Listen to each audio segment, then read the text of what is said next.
Assalamualaikum warahmatullahi wabarakatuh. Kembali lagi kawan di Legenda Catur Dunia. Kita lanjutkan game ke-10 antara Iani Poniachi versus Ding Liren di kejuaraan dunia catur klasik di kota Astana, Kazakhstan, yang sudah memainkan babak ke-10 tadi malam kawan. Tinggal 4 game lagi sampai babak ke-10 ini kawan. Iani Po masih unggul dengan 1 poin dengan skor sementara 5,5 untuk Iani Poniachi dan 4,5 untuk Ding Liren. Mungkin banyak yang sudah tahu hasilnya tadi malam game ke-10 antara keduanya kawan berakhir remis lagi. Sudah 3 kali permainan berakhir remis secara berturut-turut sejak game ke-8 kawan. Masih cukup menarik, masih cukup ketat, masih ada kesempatan bagi Ding Liren untuk memetik kemenangan, untuk menyamakan skor agar pertandingan semakin menarik lagi kawan. Tapi dengan hasil remis tadi malam ini juga semakin mendekatkan diri bagi Iani Poniachi menjadi juara dunia baru. Andai saja 2 game berikutnya Iani Poniachi ini juga bisa mempertahankan posisi ataupun bahkan mendapatkan kemenangan, tentu akan memberikan tekanan besar bagi Ding Liren karena tersisa 4 game lagi. Oke, langsung kita ke permainannya. Dan seperti format video sebelumnya kawan, akan saya dahulukan gamenya, baru setelah selesai kita akan coba analisis. Kita perdalam apa ide-ide pembukaan kedua pemain dan ide-ide di middle game ataupun end game-nya seperti apa kawan. Mereka bermain dengan variasi 4 kuda dari English Opening. Variasi yang terbilang ya bisa kompleks, bisa sederhana, banyak pilihan dalam pembukaan sampai langkah ketiga ini bisa dilanjutkan oleh putih kawan, ataupun bagi hitam nantinya mengcounternya seperti apa. Jadi dalam permainan English 4 kuda ini permainan sangat menarik, punya banyak pilihan untuk setup para pemain kawan. Tidak monoton permainan dengan English Opening variasi 4 kuda ini. Pion E4, gajah C5, kuda ambil pion E5. Ini paksaan pertukaran perwira yang lebih cepat karena putih mempunyai kesempatan serang pion D4 untuk garbu gajah, garbu kuda. Gajah B4, pion diambil kuda E5, kuda ambil pion E4, tekan kuda C3, menteri F3, backup petak C3-nya kawan, kuda ambil kuda C3.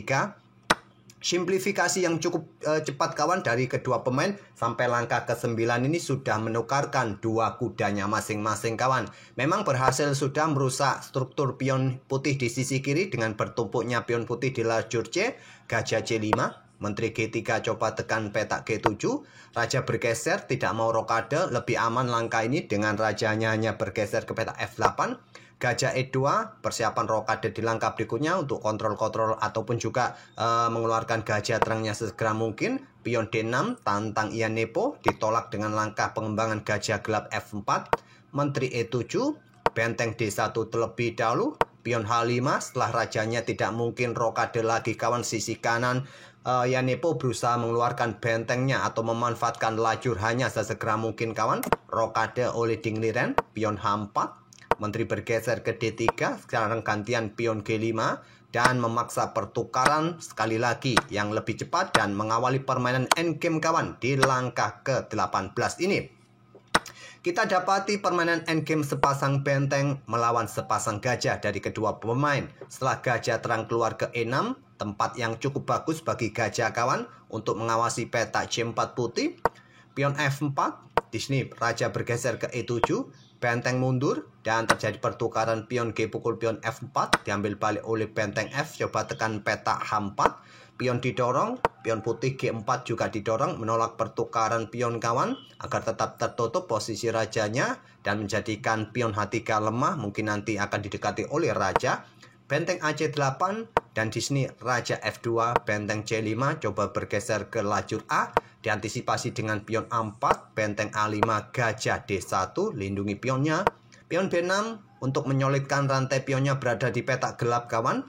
Raja G3, benteng H6, posisi raja putih di petak G3 ini menjaga pion hitam, ini menyulitkan pergerakan benteng hitam yang harus tetap menjaga lajur H ini kawan, akan tetap pasif di lajur H. Benteng F bergeser ke E4, mengepin gajah yang mungkin nanti diikuti dengan benteng naik kawan. Di sini raja langsung menghindar ke F8 dan dimanfaatkan Ding Liren mulai menusuk baris belakang. Benteng D8 skak, raja G7 dan Ding Liren mencoba menusuk pion A dengan benteng A8. Dilepas kawan, benteng C5, benteng ambil pion A7, gajah ambil pion C4. Tidak melakukan pertukaran atau ambil pion ini dengan benteng kawan, tapi dengan gajah terlebih dahulu.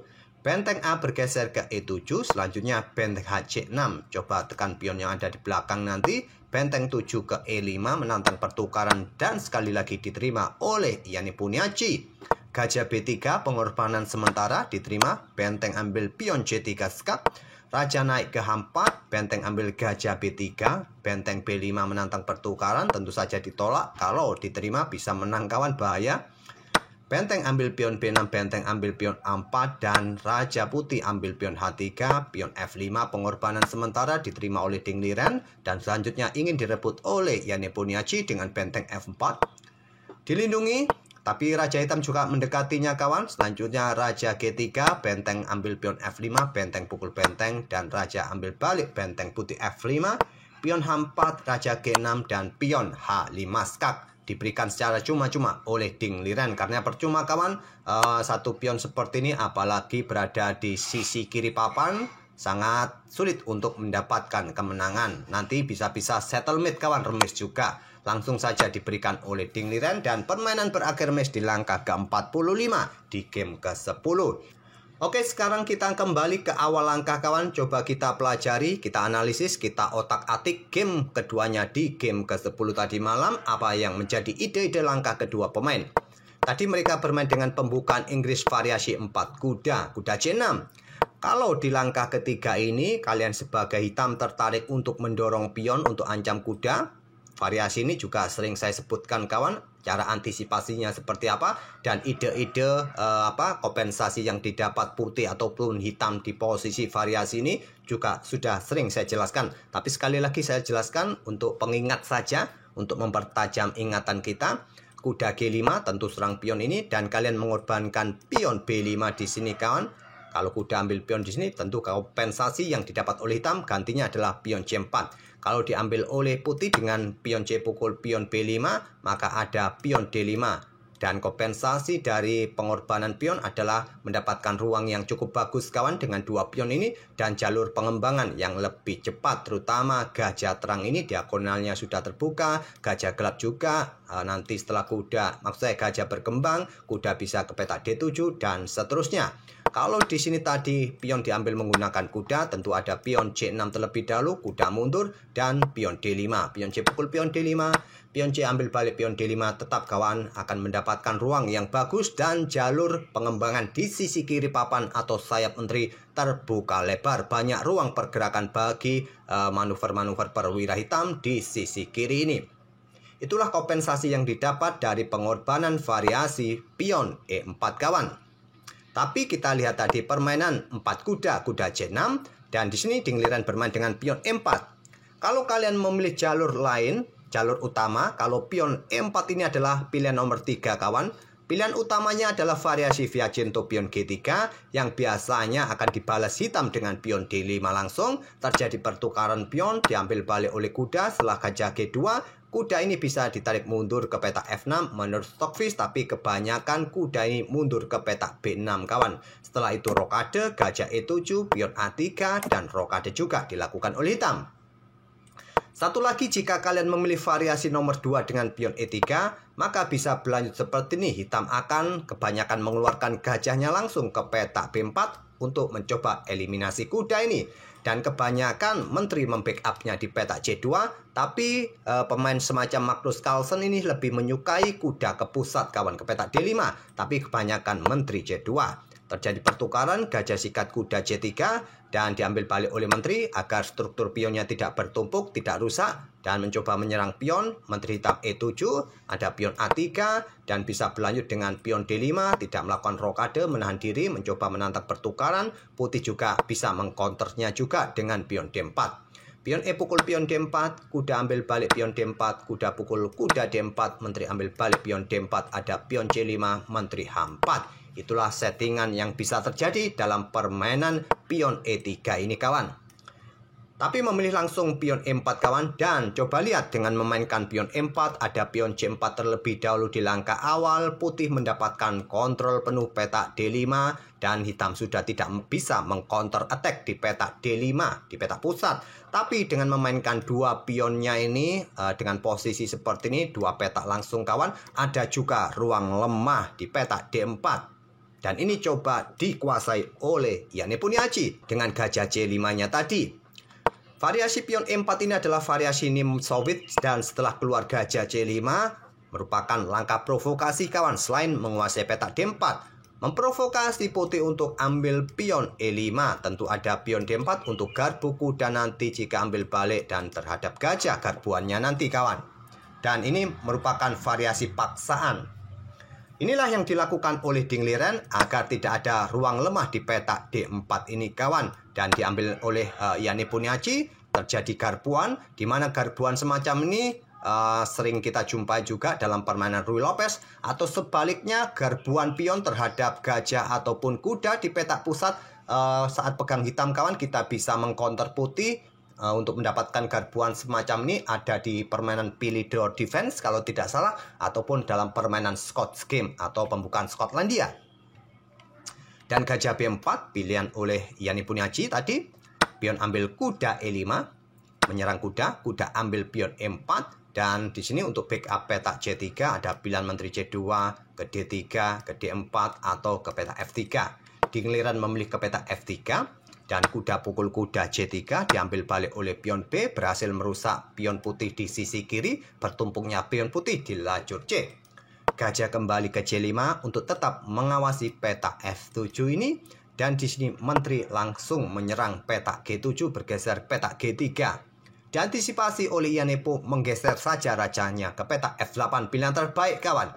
Kalau seumpamanya di posisi ini kalian antisipasi dengan pion G3, umpamanya kawan, maksud saya pion G6, maka di sini bisa berlanjut seperti langkah gajah E2 dan mungkin kalian melakukan rokade di sini ataupun pion H6 terlebih dahulu dan bisa dibalas dengan langkah gajah G5 ataupun gajah G6. Ini juga bikin repot kawan, gajah G5 untuk serang menteri, apakah ditantang dengan gajah E7 bisa juga. Dan masih ada kesempatan putih bermain dengan pion hanya kawan tanpa melakukan rokade lagi, hanya bergeser. Ini juga bikin ketar-ketir kawan. Dengan formasi seperti ini, maka permainan di depan Raja Hitam akan jauh lebih gampang dibongkar. Tanpa melakukan rokade, pion ini siap didorong dan posisi Raja Hitam nanti sedikit demi sedikit akan mulai terbuka. Variasi ini juga tidak terlalu menguntungkan. Pilihan terbaiknya memang menggeser raja langsung. Kalau seumpama langsung rokade di sini ada ancaman seperti ini kawan. Coba lihat, kalian akan kalah kualitas perwira. Tentu tidak akan menyenangkan bermain dengan hanya sepasang gajah melawan sepasang benteng putih. Atau tadi tidak perlu ke petak H6 terlebih dahulu, putih bisa menyerang menteri terlebih dahulu kawan. Nah di sini kalau diblokade oleh gajah merupakan pilihan terbaiknya. Kalau hanya bergeser saja kawan bahaya. Ada gajah ke petak F6, tidak lagi ke petak H6 kawan. Ancamannya lebih serius, bisa kehilangan menteri. Tentu saja pion G6 dan di sini menteri bisa bergerak dan ancaman skakmat berikutnya untuk mengantisipasinya ya melakukan pengorbanan menteri. Dan menteri ambil pion, diambil oleh gajah, diambil oleh pion. Tentu saja hitam akan tetap kalah. Oke, kembali lagi ke permainan aslinya. Raja hanya digeser ke petak F8. Gajah E2 persiapan rokade. Dan di sini pion D6 tantang Iane Po ditolak kawan. Gajah F4 terlebih dahulu. Kalau kalian terima langsung, tentu gajah ini akan ambil balik dan mendapatkan diagonal yang lebih cantik. Mengawasi diagonal petak H2 nanti. Kalau rokade, tentu pengawasan dari gajah gelap ini tidak akan menguntungkan bagi putih.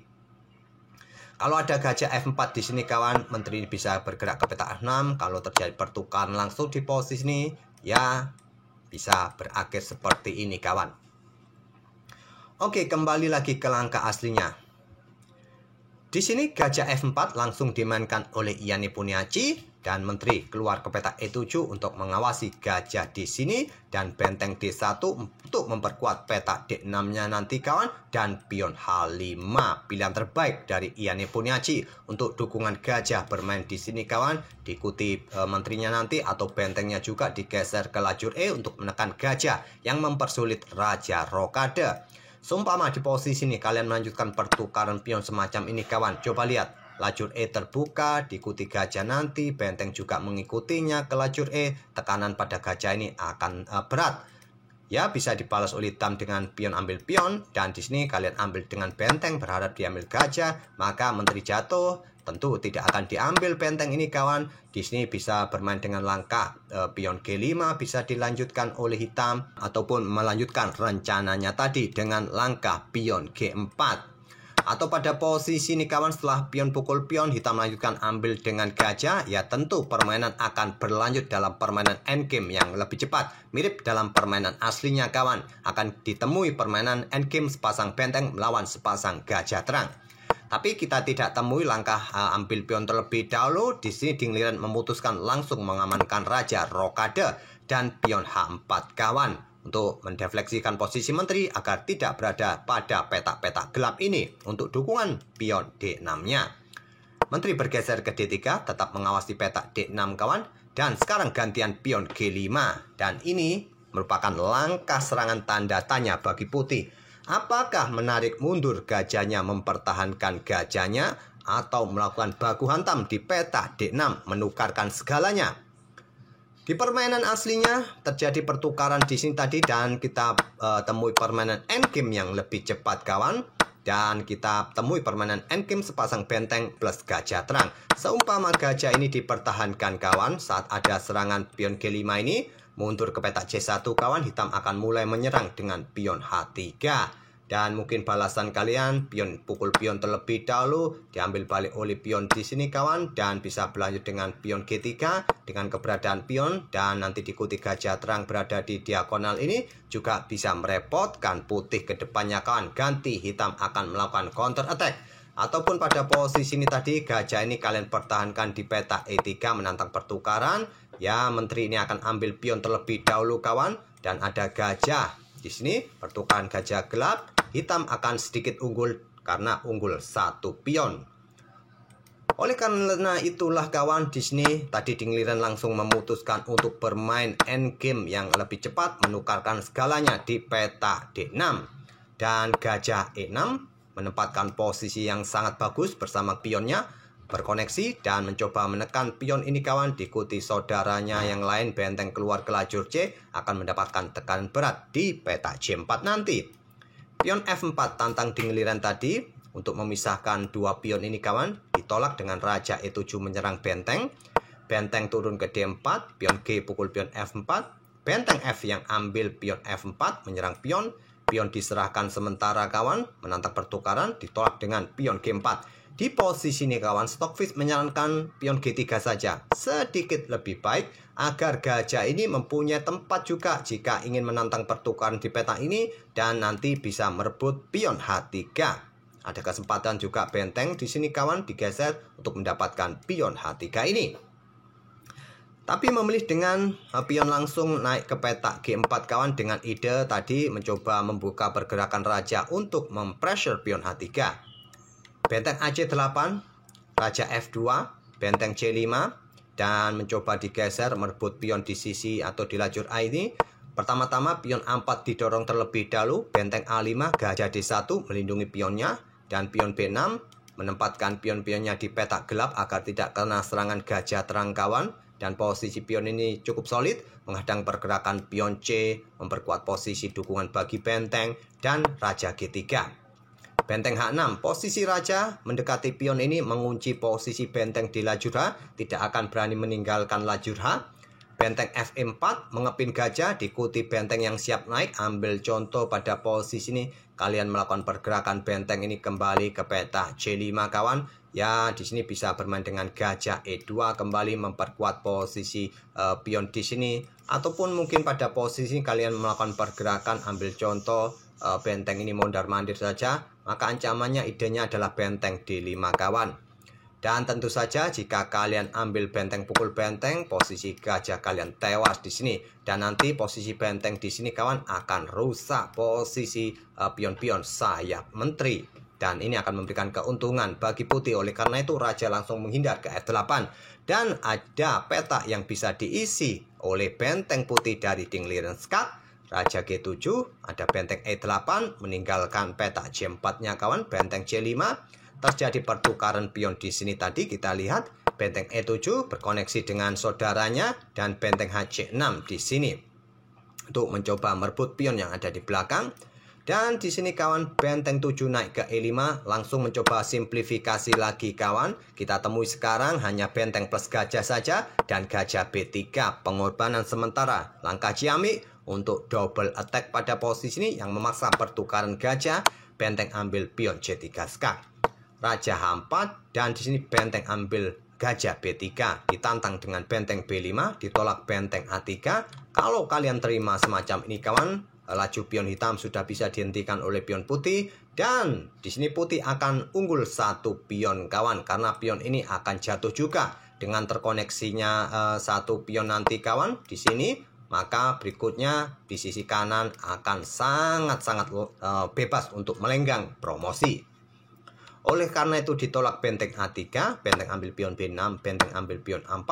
Dan sekarang kita temui permainan yang sangat imbang kawan. Sulit untuk menghindari tidak remis. Akan sedikit saya percepat langkah-langkahnya karena sudah tidak perlu kita jelaskan lagi.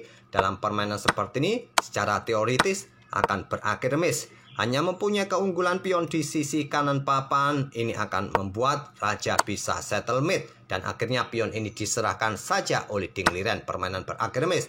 Kalau seumpama ditolak kawan, ambil contoh di sini raja bergerak naik, ya bisa settle mate juga kawan. Ke H7, pion H5.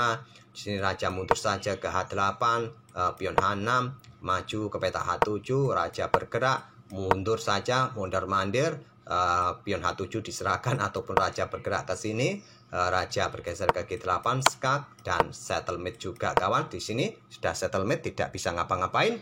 Itulah kenapa pada posisi ini pion ini diserahkan saja agar terlihat di atas papan permainan hanya tertinggal raja saja.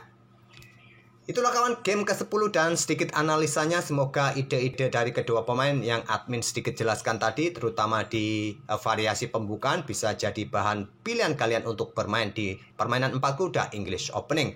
Kita tunggu saja di game-game berikutnya seperti apa kawan, dan terima kasih sudah mampir tiap hari. Kita akan bertemu di video-video berikutnya. Wassalamualaikum warahmatullahi wabarakatuh.